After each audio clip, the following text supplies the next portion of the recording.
26 जानेवारी 2025 हा प्रजासत्ताक दिन देशात मोठा धुमधडाक्यात साजरा झाला.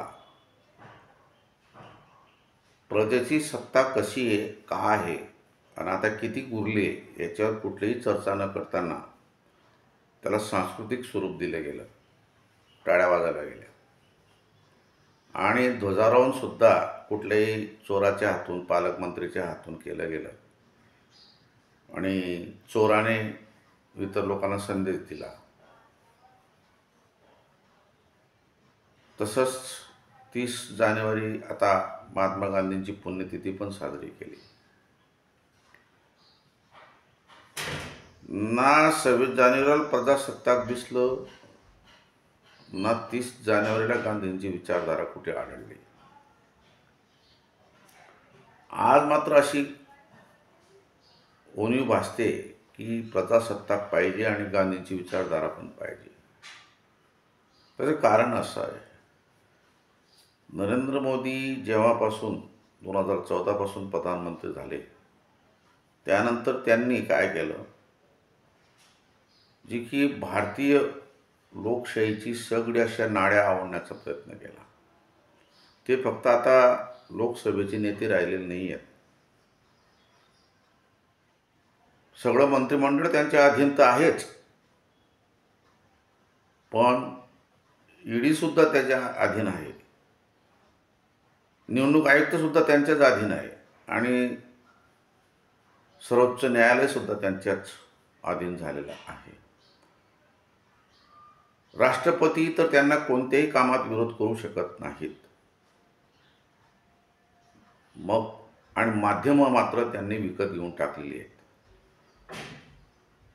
मग आता लोकशाहीला असा कुठलाही प्लॅटफॉर्म उरलेला नाही की जो कोणी आपण तक्रार करणार. पोलीस नाही, न्यायालय नाही, निवडणूक आयोग नाही, ईडी नाही आणि माध्यमं तर मुळीच राहिलेली नाही आहेत. आणि राष्ट्रपती महोदया तर कधीच काही हस्तक्षेप करत नाही. हे मोठं दुःख आहे आम्हाला.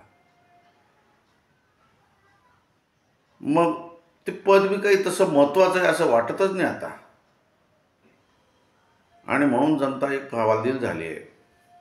आणि अशी परिस्थिती समवॉट बिफोर 1947 होती. आणि म्हणून गांधीजींनी त्यावेळेला जे काही काम केलं की प्रत्येक माणसापर्यंत आपले विचार पोहोचवले, काही लेखनातून, भाषणातून आणि प्रत्यक्ष काही आंदोलनातून. आता त्या विचारांची खूप गरज वाटू लागलेली आहे. जर समजा आपण गांधीजी विसरलो, काँग्रेस ते पार नेस्तनाबूत झाल्यासारखे आहेत, ते लोक जे आहेत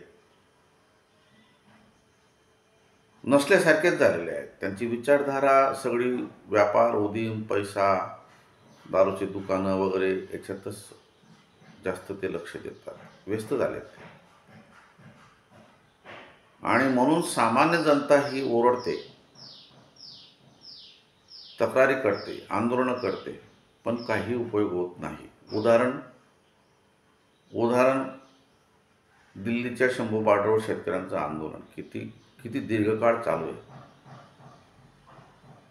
मणिपूरमधलं सोशल क्रायसिस किती दीर्घकाळ चाललेलं आहे. आणि इतके माणसं मारली जातात, अत्याचार होतात, अमानुष कृती होते, तरी पण नरेंद्र मोदी त्याकडे ढुंकून पाहायला तयार नाहीत. ते कुठे गेले? ते प्रयागला त्या गंगेत डुबकी मारायला, पापं धुवायला. आता इतकी पापं झाली आहेत, ते गंगा माता काय यांचं पाप धुवू शकते? मला नाही वाटत की बुवा धुवू शकते, धुतले जातील असं. जर अशी पापं जर समजा अंगावरची गंगेच्या पाण्यात धुतले गेले असते तर मला वाटतं गंगा खूपच अशुद्ध झाली असती आणि पुन्हा कोणी गंगेत गेलंही नसतं असं मला वाटतं.